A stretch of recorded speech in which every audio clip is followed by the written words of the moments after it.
Evangelho de João, capítulo 4, versículos 1 até o 42.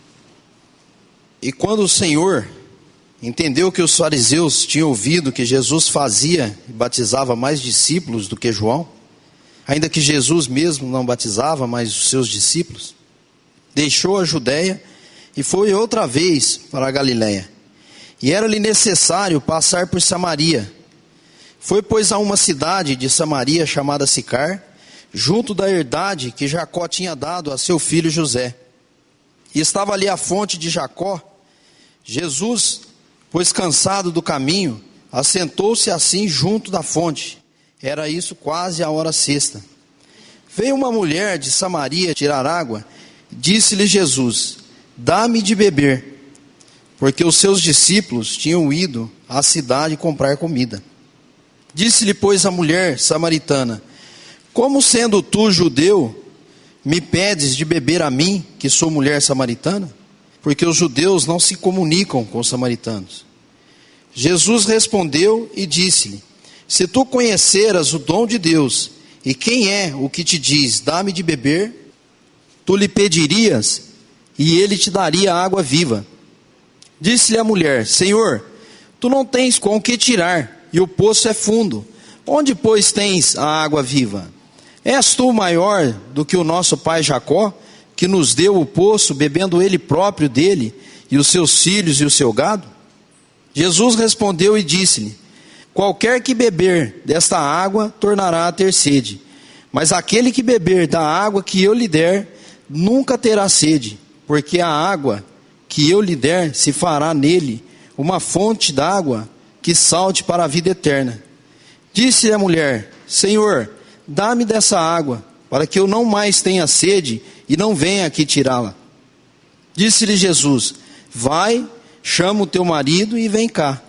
A mulher respondeu e disse: não tenho marido. Disse-lhe Jesus: disseste bem, não tenho marido, porque tiveste 5 maridos, e o que agora tens não é teu marido. Isto disseste com verdade. Disse-lhe a mulher: Senhor, vejo que és profeta. Nossos pais adoraram neste monte, e vós dizeis que é em Jerusalém o lugar onde se deve adorar. Disse-lhe Jesus: mulher, crê-me que a hora vem em que nem neste monte, nem em Jerusalém adorareis o Pai. Vós adorais o que não sabeis, nós adoramos o que sabemos, porque a salvação vem dos judeus. Mas a hora vem, e agora é, em que os verdadeiros adoradores adorarão o Pai em espírito e em verdade, porque o Pai procura a tais que assim o adorem. Deus é espírito, e importa que os que o adorem em espírito e em verdade. A mulher disse-lhe: eu sei que o Messias, que se chama Cristo, vem. Quando ele vier, nos anunciará tudo.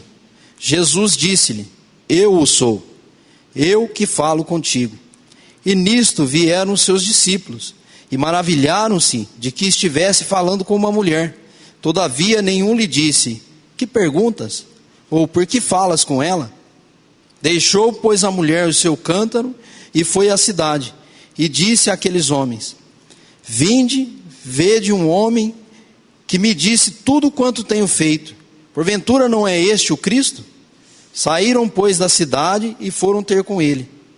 E entrando os seus discípulos lhe rogaram, dizendo: Rabi, come. Porém ele lhes disse: uma comida tenho para comer, que vós não conheceis. Então os discípulos diziam uns aos outros: trouxe-lhe porventura alguém de comer? Jesus disse-lhes: a minha comida é fazer a vontade daquele que me enviou, e realizar a sua obra. Não dizeis vós que ainda há 4 meses até que venha a ceifa? Eis que eu vos digo: levantai os vossos olhos e vede as terras, que já estão brancas para a ceifa.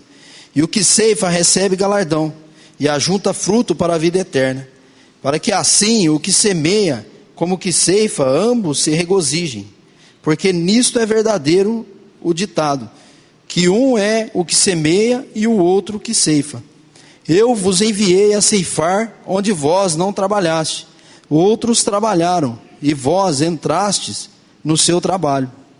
E muitos dos samaritanos daquela cidade creram nele, pela palavra da mulher que testificou: disse-me tudo quanto tenho feito. Indo, pois, ter com ele os samaritanos, rogaram-lhe que ficasse com eles, e ficou ali 2 dias. E muitos mais creram nele por causa da sua palavra. E diziam à mulher: já não é pelo teu dito que nós cremos, porque nós mesmos o temos ouvido, e sabemos que este é verdadeiramente o Cristo, o Salvador do mundo. Interessante essa conversa, por assim dizer, né, que o senhor teve com essa mulher, porque no capítulo anterior havia tido uma conversa com Nicodemos, e Nicodemos, ele era um dos príncipes dos fariseus, ou seja, ele era conhecedor das escrituras na época, né? E o tratamento do Senhor com ele, nós vemos que o Senhor trata com ele aquilo que era concernente a Israel, coisas que ele deveria saber, né? Voltando no capítulo 3, versículo 10, ele fala assim: tu és mestre em Israel e não compreende essas coisas?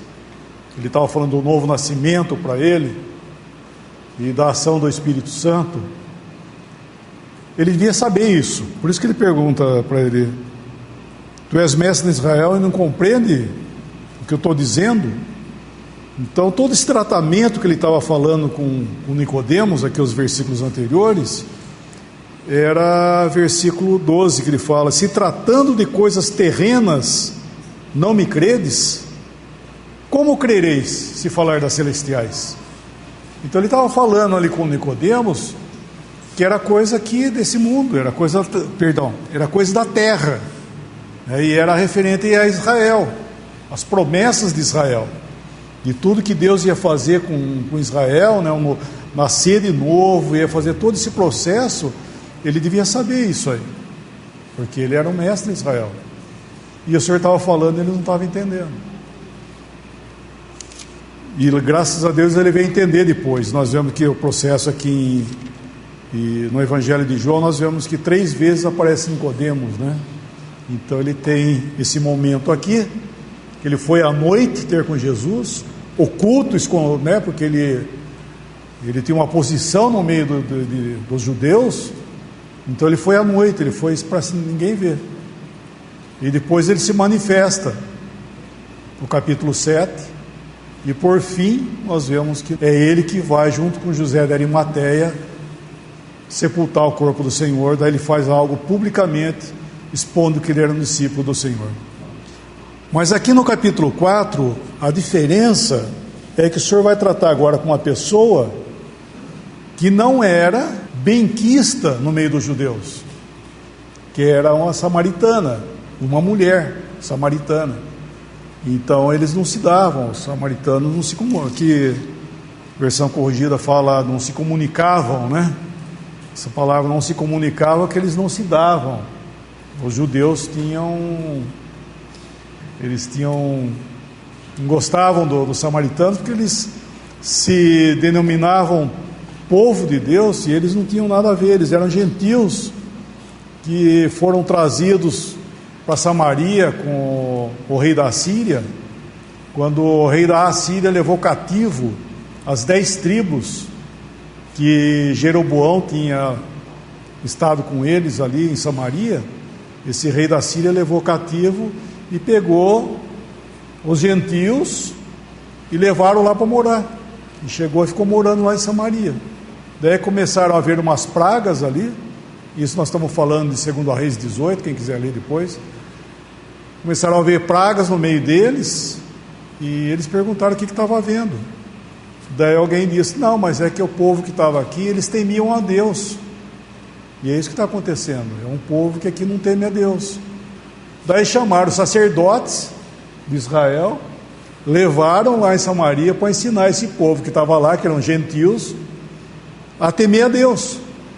Então eles aprenderam todos os preceitos de Deus, tudo que Deus era. Então eles passaram a adorar a Deus religiosamente, Deus de Israel, e continuaram ainda com o seu sacrifício. E faziam o sacrifício aonde? Nos montes de Samaria, onde foi que Jeroboão ensinou eles a fazerem lá. Eles adoravam no monte de Samaria.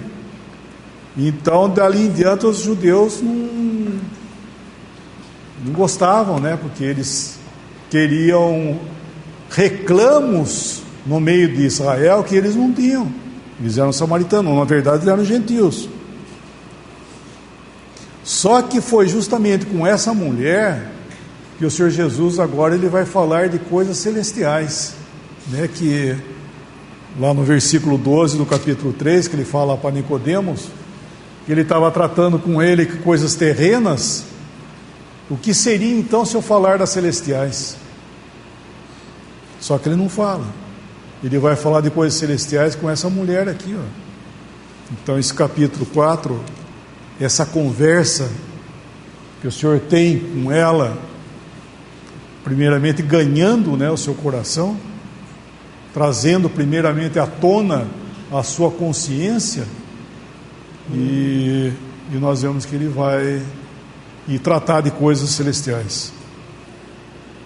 E é interessante que a vinda do Senhor, né, nós vemos que ele veio para os seus, e os seus não recebendo, ele ia logicamente buscar fora do aprisco de Israel ovelhas para ele mesmo se tornar um pastor e tendo um rebanho, né? Não mais um aprisco, mas um rebanho que ia ser tirado do meio de Israel e dos gentios para formar um rebanho.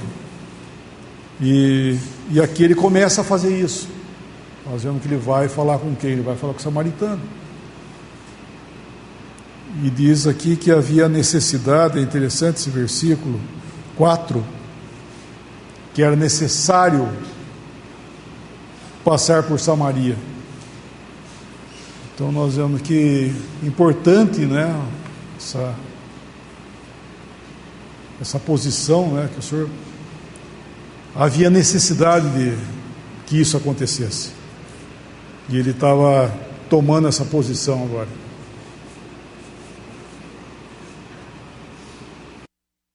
E ir para Galiléia, o caminho geográfico passava por Samaria. Mas aqui diz que era necessário, eu creio, porque os judeus não só não se comunicavam com os samaritanos, mas eles evitavam os samaritanos. E historicamente falando, se vê que os judeus faziam uma volta gigantesca para chegar, saindo da Judéia para chegar na Galiléia. Eles davam a volta passando do lado de Samaria, e isso aumentava bastante a distância. Mas eles não passavam porque eles não queriam nenhum contato com os samaritanos. Mas o Senhor Jesus precisava entrar ali. A necessidade dele entrar ali não era necessidade geográfica, né? Como eu já cheguei a pensar, numa das reuniões foi comentado isso, e é interessante notar. Ele entrou em Samaria porque era necessário, porque essa mulher estaria ali. E com ela ele ia começar um diálogo que ia terminar mostrando os propósitos de Deus para com todos, não com os judeus só, mas com todos, com todas as nações. Ou seja, ele está falando aqui com ela de o lugar de adoração, como o homem tem que adorar. Nós sabemos, Israel, o povo escolhido por Deus, como para ser o povo de Deus, tinha um lugar onde eles podiam adorar, que era Jerusalém. Nunca nós vemos na palavra de Deus, Deus deixando para o homem a escolha de onde adorá-lo. Deus não somente mostra o modo como quer ser adorado, mas o lugar onde deve ser adorado. Não é escolha humana, porque hoje nós frequentemente vemos, né? É frequente pegar um folheto ou ouvir esses evangelistas que divulgam por meios da mídia seus evangelhos, suas pregações, quando eles terminam a pregação, eles falam: agora, se você creu em Cristo, procure onde melhor você se sentir, onde a palavra de Deus é pregada, procure a melhor igreja, a melhor denominação para você. Onde na palavra de Deus nós temos uma base para isso? Em nenhum lugar. Porque não só para Israel, Deus havia estipulado o como fazer a oferta, mas onde fazer. Que isso nós vemos em Deuteronômio 18, fala: quando vocês saírem dessas nações e forem para a terra prometida, vai haver um lugar onde eu vou ter o meu nome adorado. E esse lugar é lá em Jerusalém. Lá adorareis. Não vai buscar os lugares mais altos, as árvores frondosas. Ninguém vai buscar onde se melhor achar para adorar a Deus, mas somente num lugar ele estaria para ser adorado. E aqui ele fala isso para a mulher também, porque ela fala: nossos pais adoram aqui, vocês adoram lá, mas o Senhor Jesus fala: não, nem aqui e nem lá. Agora Deus estipula um novo meio do homem adorar. A sua própria escolha? Também não. Ele fala a respeito de um lugar onde adoraria-se em espírito e em verdade. Os judeus adoravam em verdade, porque eles tinham as escrituras, eles eram portadores dos oráculos de Deus, a eles foi dado a lei, eles tinham todas as escrituras no Antigo Testamento, por meio deles, os escritores do Antigo Testamento, né, das escrituras do Antigo Testamento, eram escritores falando de Israel, eram judeus, e falando sobre aquilo que Deus revelava para eles falarem e colocarem isso em escrita. Porém, eles não adoravam em espírito, porque era um tratado, Deus tratando com o homem de um modo totalmente distinto do que é hoje. Deus tratava com esse povo de Israel nas bases de coisas terrenas, promessas terrenas e tudo terreno. E o lugar de adoração era um lugar físico e terreno. Era em Jerusalém, naquele lugar lá. Assim como nós vemos quando ele pede para Abraão sacrificar seu filho Isaque, ele não fala para Abraão: vai lá, pega teu filho, busca um lugar que você mais achar melhor, ou que te deixar mais contente, e ali você sacrifica teu filho. Ele falou: não, vai e você vai ver onde que é, eu vou mostrar onde é. E ele levanta os olhos e vê o lugar onde Deus falou que era, vai lá e sacrifica. Esse lugar é onde Deus escolheu, é o que ele está falando aqui agora. E com essa mulher, ele então começa esse diálogo e deixa bem claro, em letras bem claras, de que haveria um centro de adoração distinto do que era até então com os judeus, ou pretensamente até com os samaritanos, que achavam que tinham um lugar de adoração. Não tinham. O que era, na realidade, era que Deus estava falando de antemão para essa mulher de que haveria um dia em que tudo iria mudar. E esse dia é quando Cristo ressuscitou dentre os mortos, subiu aos céus, assentou-se à direita de Deus, e tendo recebido o Espírito Santo, a promessa do Espírito Santo, derramou sobre a terra, e aí passou a haver então uma nova relação de Deus para com o homem, que já não é mais baseado em lei, mas baseado em graça, o Espírito Santo habitando no homem, não só entre os homens, mas no homem.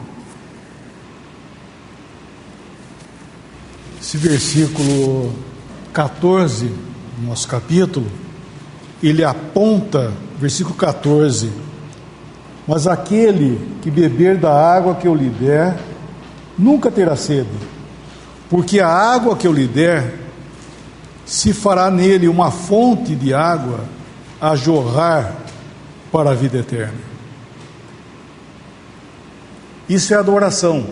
Ele está dizendo, fazendo menção da presença do Espírito Santo no crente, concernente à adoração. Ele fala de jorrar para a vida eterna. Isso é diferente do capítulo 7, que quando ele fala que aquele que crê em mim, como diz a Escritura, rios de água viva fluirão do seu ventre. Então são rios, para o mundo aquilo ali. Então ali é a presença do Espírito Santo com relação aqui no crente com o mundo, né, que é o testemunho. E aqui não, aqui ele está falando de algo que toca a vida eterna, que toca a adoração. Então por isso que nos versículos que seguem, o Lineu já mencionou, ele está falando de um lugar, e é interessante que ele fala aqui no versículo 22, vós adorais o que não sabeis, nós adoramos o que sabemos, porque a salvação vem dos judeus.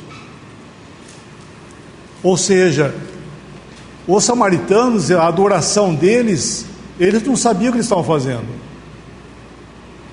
O judeu sabia o que ele fazia, e sabia quem eles adoravam.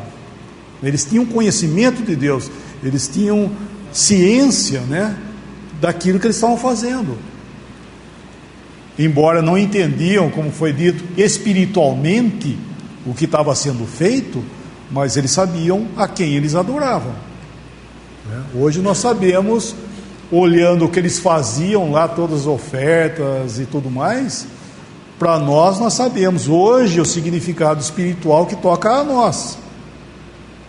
Mas eles faziam aquilo, como a Lina falou, faziam na carne, era Deus tratando com o homem ainda na carne, que é inclusive a religião judaica, ela era a religião mosaica, melhor dizendo, tocava a terra, né?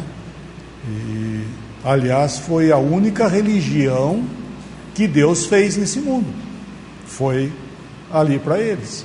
Então, mas foi Deus que fez. Então diz aqui que nós adoramos, né, a quem nós conhecemos, o que nós sabemos. O Senhor estava falando como um judeu.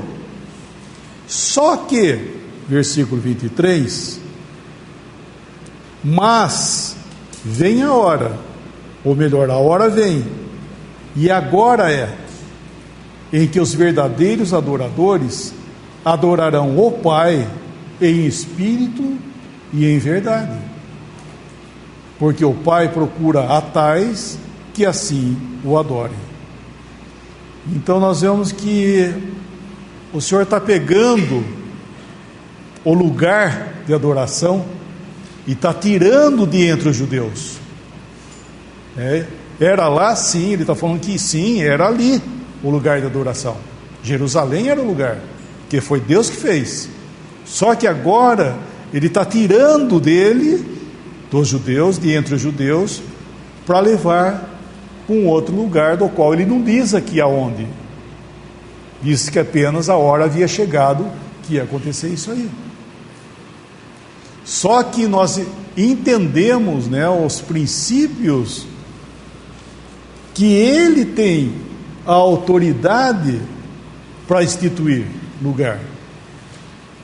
Logicamente, nós temos isso em Mateus capítulo 18, versículo 20.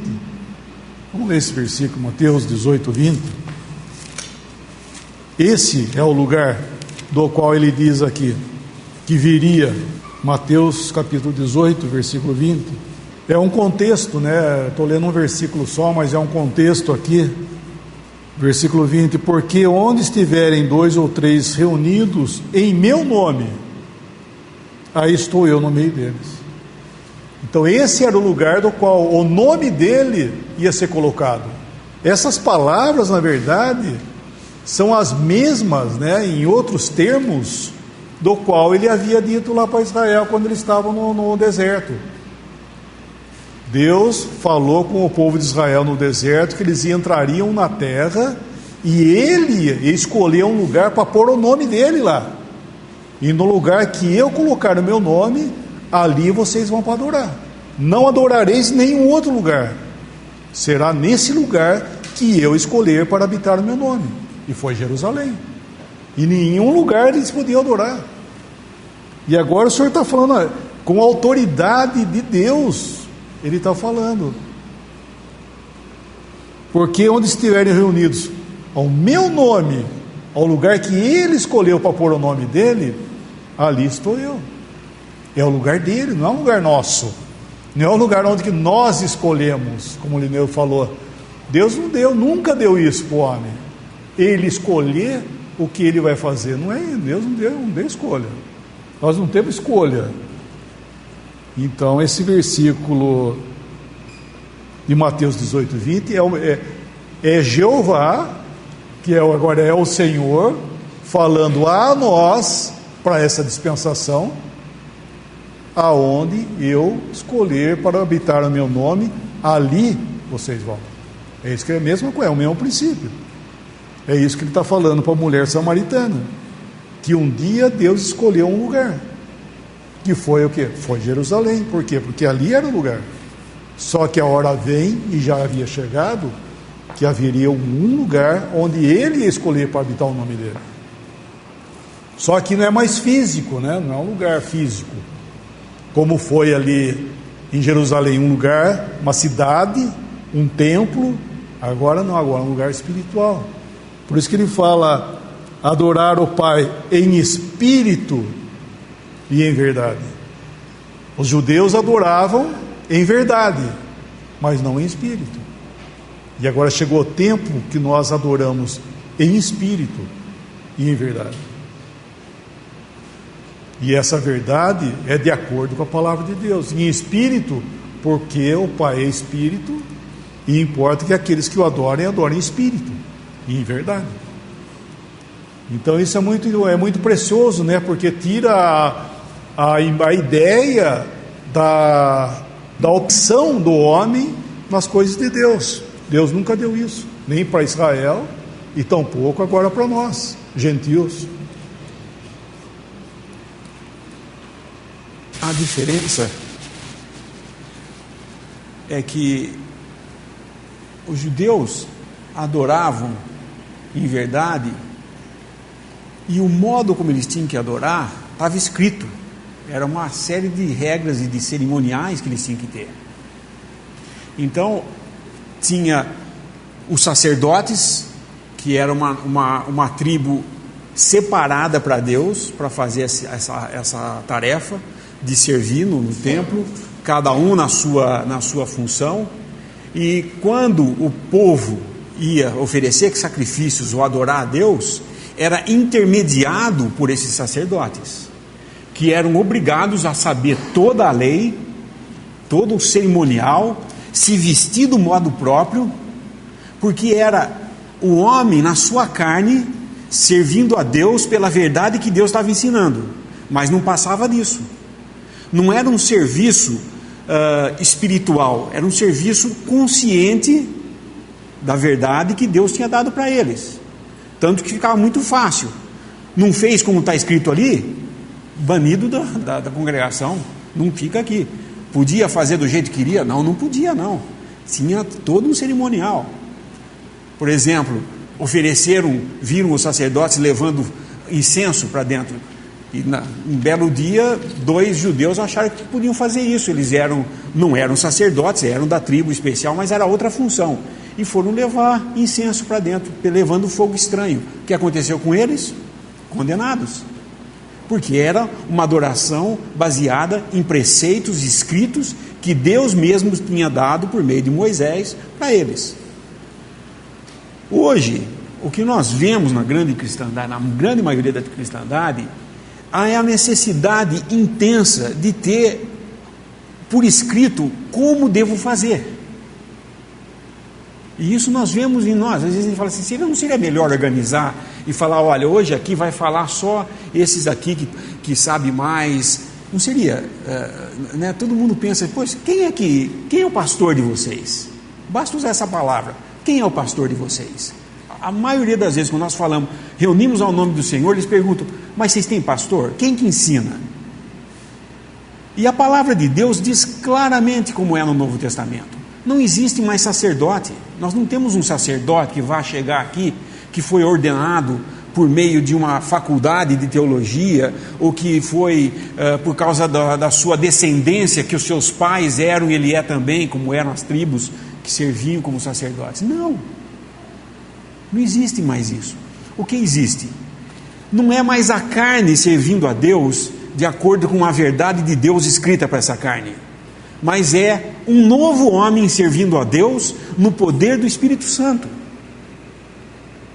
Sem o Espírito Santo, tira o Espírito Santo da equação, é um judaísmo sem sacerdotes, na realidade. Qualquer religião que não tenha o Espírito Santo guiando, é pura e simplesmente o homem querendo adorar ou na verdade escrita, ou criando as suas próprias verdades, vivendo delas. Mas não é o Espírito Santo guiando. Isso faz toda a diferença. Por isso ele diz aqui, o Pai procura a tais que assim o adorem. É interessante porque Cristo veio buscar e salvar o que se havia perdido. Essa era a obra de Cristo, vir aqui no mundo, buscar e salvar o que se havia perdido.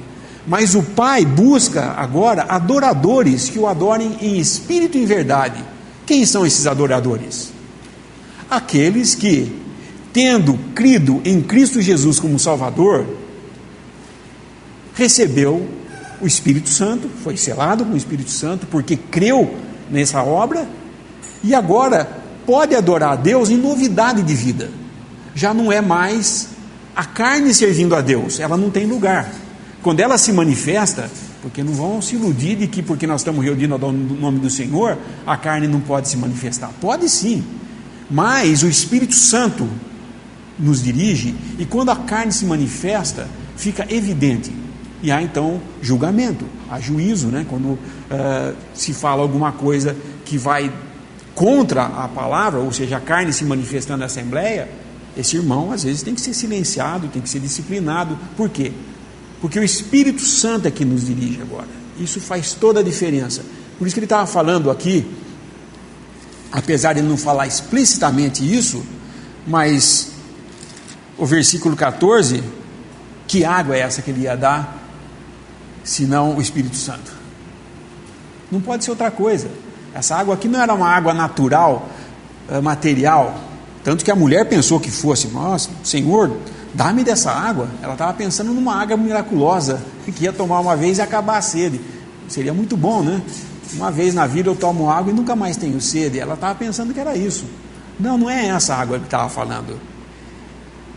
Ele estava falando de alguma coisa além disso, que era o Espírito Santo sendo derramado sobre um homem agora, redimido dos seus pecados por uma obra eterna, que valeu de uma vez para todas, Cristo Jesus morrendo, derramando o seu sangue por nós, e nós agora, livres de toda condenação, porque em Cristo já foi condenado todos os nossos pecados, nós podemos agora adorar a Deus em espírito e em verdade, porque nós podemos nos achegar a Deus sem intermediação de um sacerdote, ou de um sacrifício cruento, pegar um animal, arrancar sangue, derramar sangue, aspergir o sangue. Não, nós nos aproximamos a Deus hoje através do sacerdócio de Cristo, pela obra que Cristo fez por nós como sacrifício a Deus, para nos comprar e nos colocar na presença de Deus como adoradores que o adorem agora em espírito e também em verdade.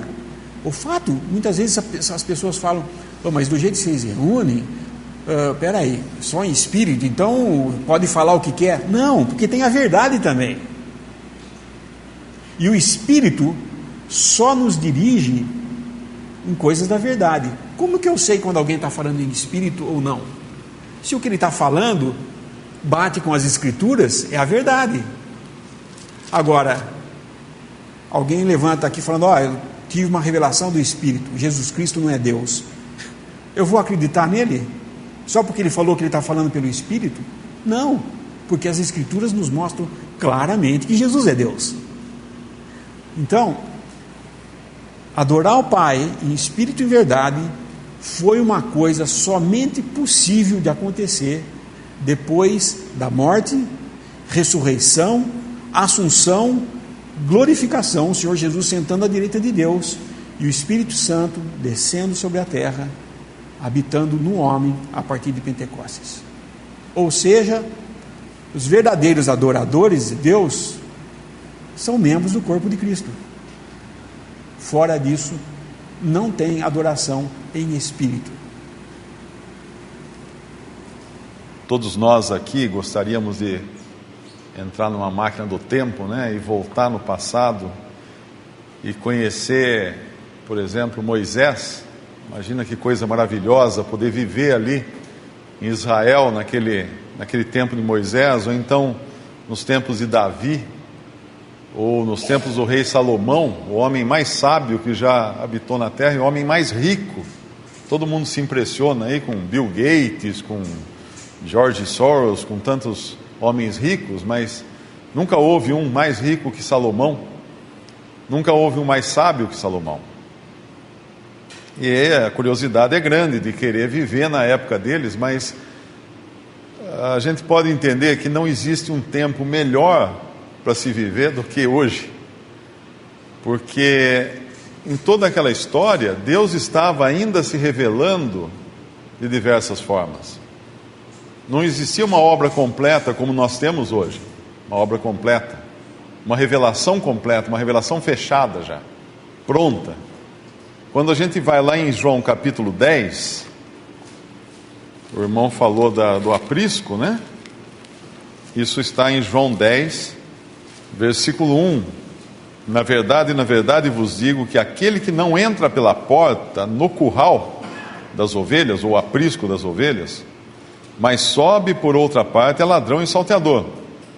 Aquele, porém, que entra pela porta é o pastor das ovelhas. A este o porteiro abre, as ovelhas ouvem a sua voz, e chama pelo nome as suas ovelhas e as traz para fora. E quando tira para fora as suas ovelhas, vai adiante delas, e as ovelhas o seguem, porque conhecem a sua voz. Quando meus filhos eram pequenos, nós tínhamos um negócio, não sei como é que chama hoje, é chiqueirinho, cercadinho, a gente punha assim, um quadrado, né? Acho que todo mundo aqui já passou por dentro de um negócio desse. É tipo uma prisão domiciliar, né? A gente punha a criança lá dentro, porque era uma idade que ele já não ficava mais no berço, quietinho, e também não andava, só ficava em pé segurando nas coisas. Mas engatinhava para todo lado, então era perigoso você estar lá em casa distraído e a criança arrumar alguma enrascada. Então colocava dentro desse cercadinho e os brinquedos lá dentro, ele ficava lá, seguro, né? Segurança ali dentro, não ia sair dali. Isso é o aprisco, esse é o curral das ovelhas. Houve um momento na história em que Deus decidiu pegar um povo para si e colocar esse povo num cercadinho, que era a lei, aqueles limites que Deus colocou para esse povo, que era Israel, era a lei, esse era o curral. Mas chega um momento também em que a Bíblia inclusive fala em Romanos, Paulo fala que a lei serviu de aio, como se fosse uma babá, que guardou o povo até um determinado momento, até que Cristo viesse. Cristo, nascido de mulher, nascido sob a lei.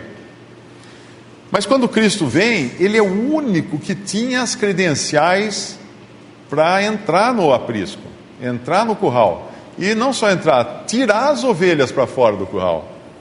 Ele entra pela porta, ele entra, chama suas ovelhas, entra, sai, chama suas ovelhas, elas saem e haverá um só rebanho e um só pastor.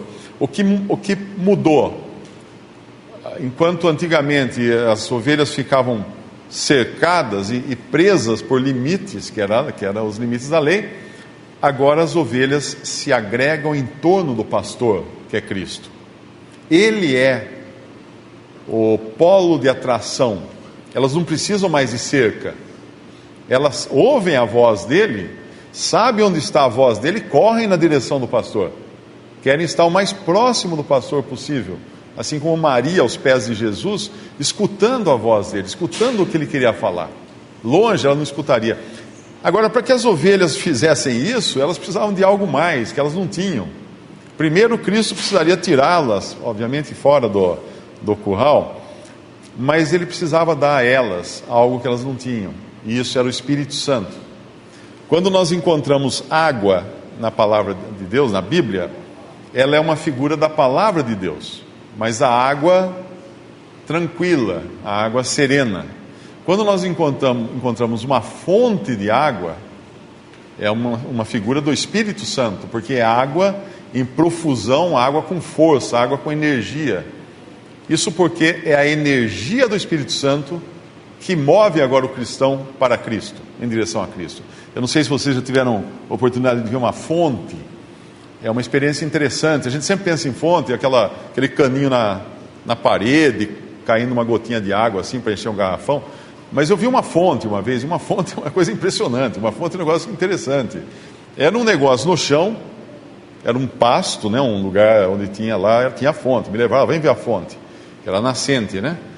Mas ela dava um jorro de mais ou menos meio metro de altura. A impressão que dava é que no meio daquele pasto, daquele ermo, alguém tinha furado um cano e estava esguichando aquela água para cima. Ela realmente esguichava para cima. Aquilo vinha lá das entranhas da terra, uma pressão tremenda, e aquela pressão tinha energia. E a energia vinha então e trazia essa água para fora, ela desafiava a lei da gravidade e subia acima do nível do solo. Isso é uma fonte. Isso é uma figura perfeita do Espírito Santo. Mas Deus estava fazendo agora uma obra com essa mulher, que não era uma obra como se Deus falasse assim, bom, as coisas não andam dando muito certo, vamos fazer alguma coisa aqui. Não. Isso já vinha nos planos de Deus, nos planos eternos de Deus, e a Bíblia é tão ligada, é um tecido. Quando você pega um tecido, ele tem uma linha que começa aqui, ela vai passando por cima, por baixo, vai chegar aqui. Quando você puxa essa linha, você vê que lá no começo, ela começa a andar porque ela vai longe. E quando nós pegamos a linha do capítulo 4 de João, e começamos a puxar essa linha, nós vamos encontrar essa linha lá em Gênesis. Olha que interessante, Gênesis 49. Como o irmão falou, esse senhor precisava passar por ali, porque tinha essa mulher ali. Ela não estava em outro lugar. Se ele tomasse a estrada que normalmente os judeus tomavam, que era para o sul, atravessando o Rio Jordão, dando a volta por fora do território de Israel, e depois voltando para dentro do território de Israel, lá já na parte de cima, na Galileia, ele não encontraria a mulher. Ele tinha que passar exatamente naquela hora, naquele lugar, para encontrar essa mulher. Por quê? Porque Jesus, o Senhor, é José no Antigo Testamento. Ou melhor dizendo, José no Antigo Testamento é uma figura de Cristo. E quando Jacó abençoa seus filhos, nós vemos que ele dá uma bênção a José, e nós sabemos que José é uma figura de Cristo, até a própria história dele, né? Ele era um filho o filho preferido do seu pai Jacó, era o filho da sua velhice, era um filho preferido, acho que o da velhice era o outro, o mais novo, né? Mas José era o preferido, tanto é que Jacó mandou fazer uma túnica de várias cores para ele. Ele era o único que tinha uma túnica de várias cores, os irmãos o invejavam, e os irmãos tanto o invejavam que o prenderam e o mataram em figura.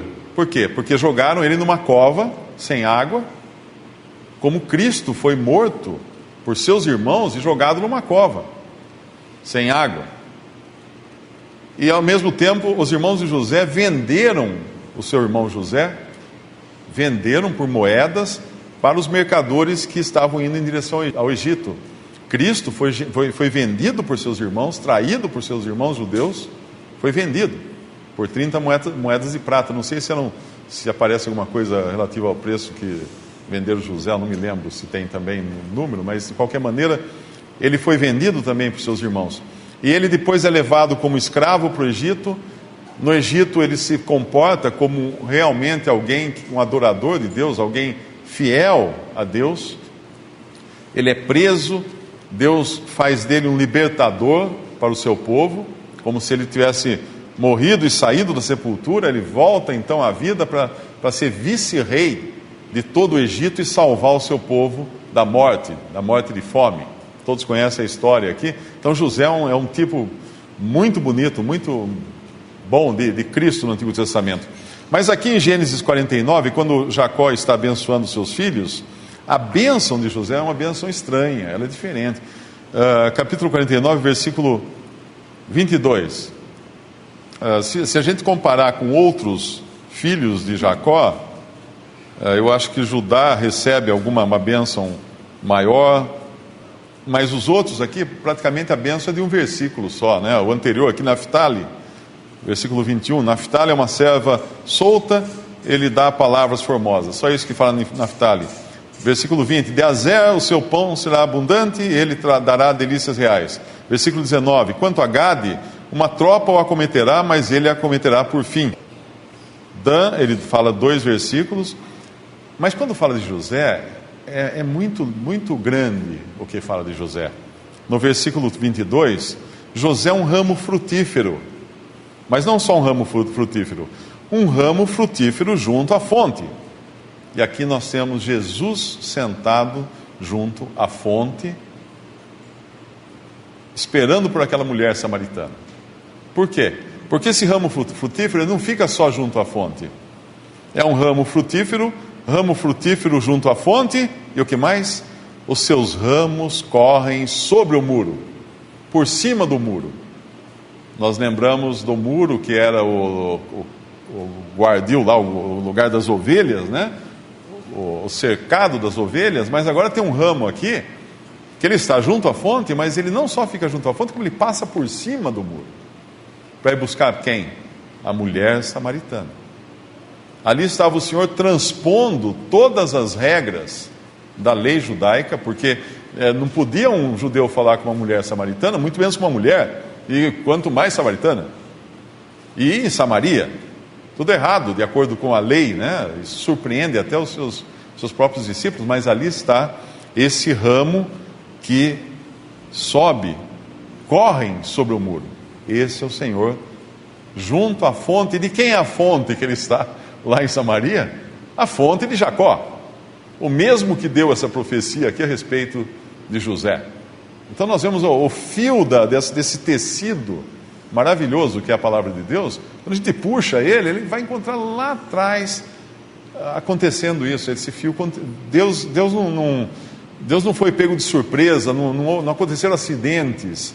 Tudo estava perfeitamente planejado por Deus, em todos os seus mínimos detalhes, inclusive essa mulher que vai a essa fonte na hora que ela não deveria ir à fonte. Por quê? Porque lá em Gênesis 24, embora isso tenha acontecido muito tempo antes, mas nós sabemos que os costumes naquela época, eles não eram como hoje, né? Hoje há 100 anos, você precisava mandar uma carta. Nem há 100 anos, vamos por 30 anos, né? 30, 40 anos, a gente mandava uma carta para alguém. Hoje nós mandamos um e-mail, então mudou muito em pouco tempo, mas naquela época as coisas não mudavam tanto assim. Então em Gênesis 24, quando o servo de Abraão sai em busca de uma esposa para o seu filho Isaque, e nós sabemos que Abraão é uma figura de Deus, Isaque é uma figura de Cristo. E onde o servo de Abraão, que é uma figura do Espírito Santo, que sai em busca então de uma esposa para o seu filho, onde o servo de Abraão vai buscar uma esposa para o seu filho, para o filho de Abraão? Junto a uma fonte. Junto a uma fonte. Que maravilha, nós vemos a palavra de Deus unindo todas as pontas, né? Não deixando nenhuma ponta solta. Gênesis 24, no versículo 11. E fez ajoelhar os camelos fora da cidade, e nós temos lá em João 4, essa mulher fora da cidade, junto a um poço de água pela tarde, ao tempo que as moças saíam a tirar água. A cena é muito parecida, porque o servo vai pedir então a ajuda dessa moça, que seria a Rebeca depois, para dar água para os seus camelos. E o Senhor vai junto à fonte, mas existe uma diferença grande aqui.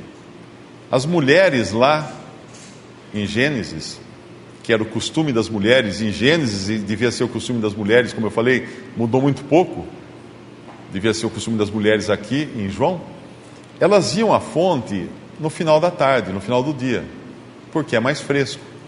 Quando o sol já está se pondo, passou o dia, fizeram seus afazeres o dia todo, está ficando mais fresco, pega lá os seus jarros e vão à fonte buscar água.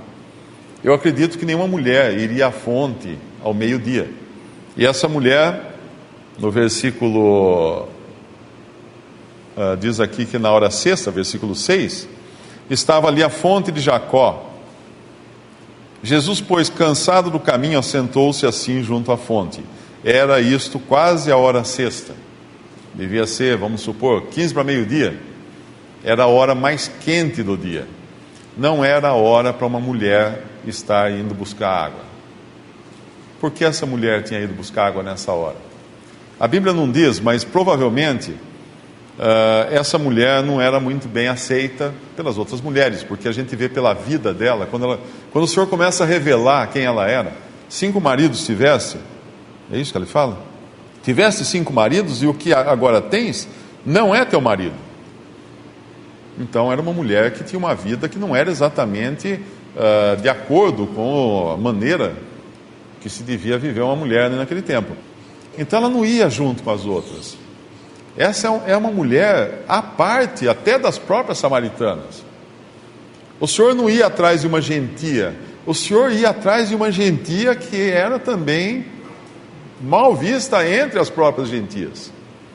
E ali estava ele junto a essa mulher, falando com essa mulher, esse ramo frutífero passando por cima do muro para alcançar uma gentia agora, e não uma gentia qualquer, mas uma gentia qualquer, bem qualquer, uma que seria rejeitada até no meio do seu povo.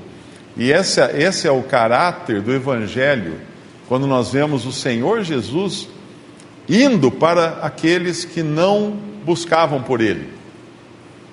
Uma nação que não era nação. Fui achado pelos que não buscavam. Ele vai salvar os menos favorecidos, os menos a ralé. Vede, irmãos, na vossa vocação, considerai a vossa vocação, que não há muitos, Paulo continua falando, a escória do mundo, Cristo veio buscar. Para formar quem? A noiva, a esposa. O Espírito Santo veio buscar para formar a esposa para o Filho de Deus, para Cristo Jesus. E assim é que ele vai então encontrar essa mulher, e essa vai ser uma mudança completa, até na revelação que ele dá, que agora adorariam Espírito e verdade, como o irmão explicou, uma adoração completamente diferente. Não era uma adoração mais dentro do cercadinho da lei. Por quê? E nem poderia ser, porque aquele Senhor Jesus que veio ao mundo, nascido de mulher, nascido sob a lei, ele estava sujeito à lei, porque ele era nascido judeu, de mulher, nascido sob a lei. Mas isso foi até um certo ponto, porque tem um momento na história de Cristo, que ele morre, e um morto não guarda a lei, está morto, inclusive para a lei, mas ele ressuscita.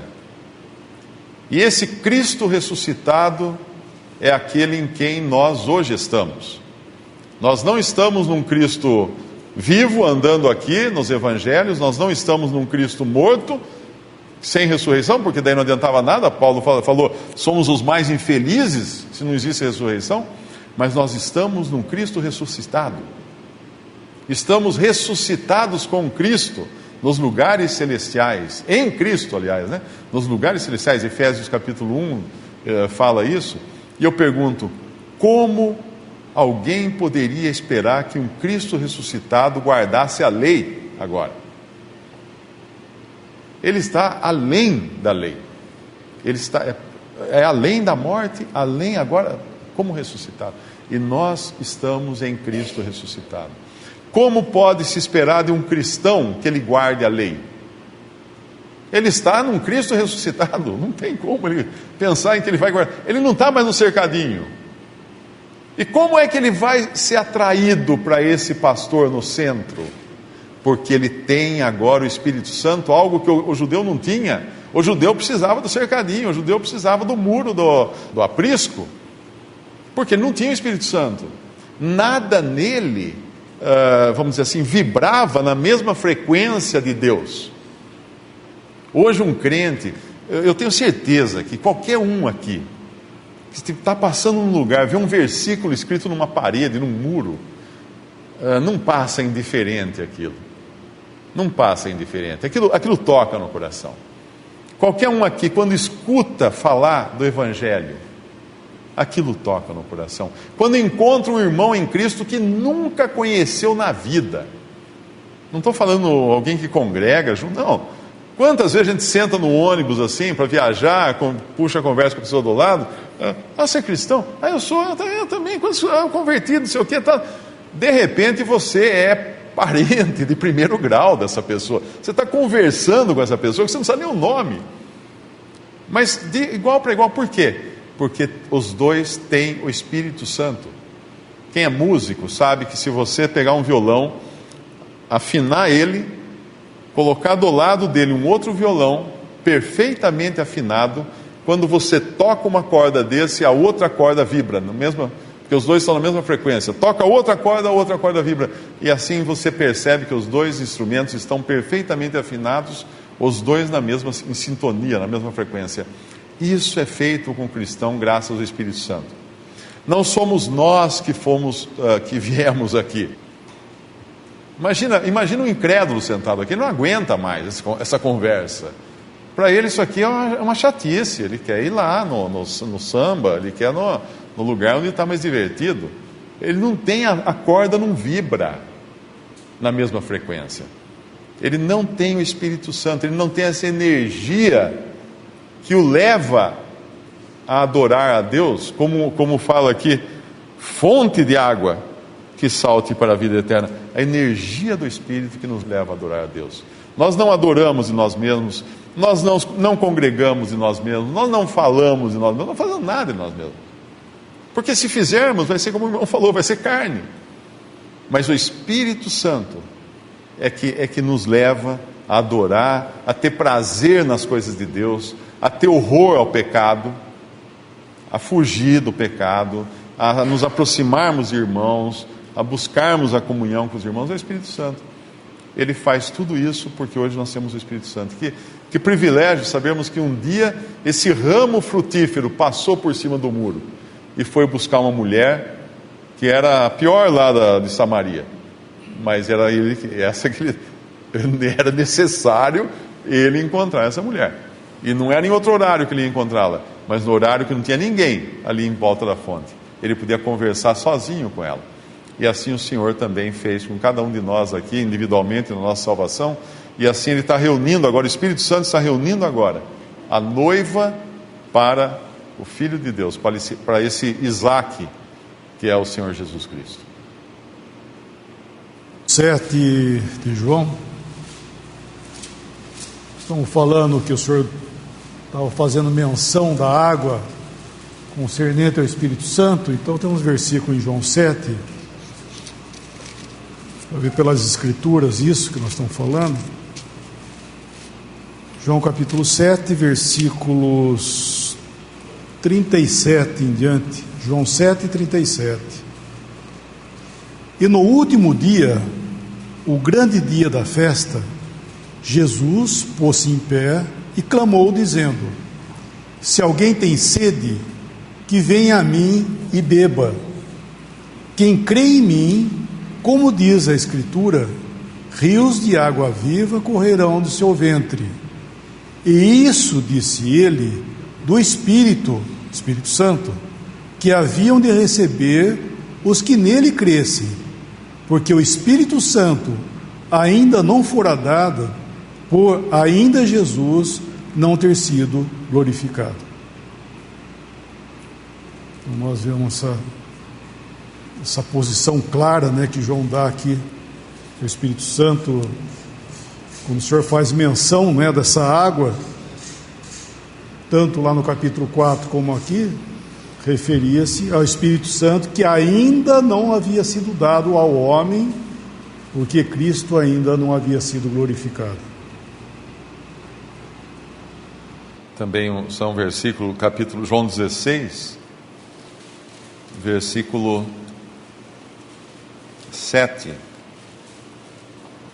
Todavia digo-vos a verdade, que vos convém que eu vá, porque se eu não for, o Consolador não virá a vós, mas se eu for, enviar-vos-ei.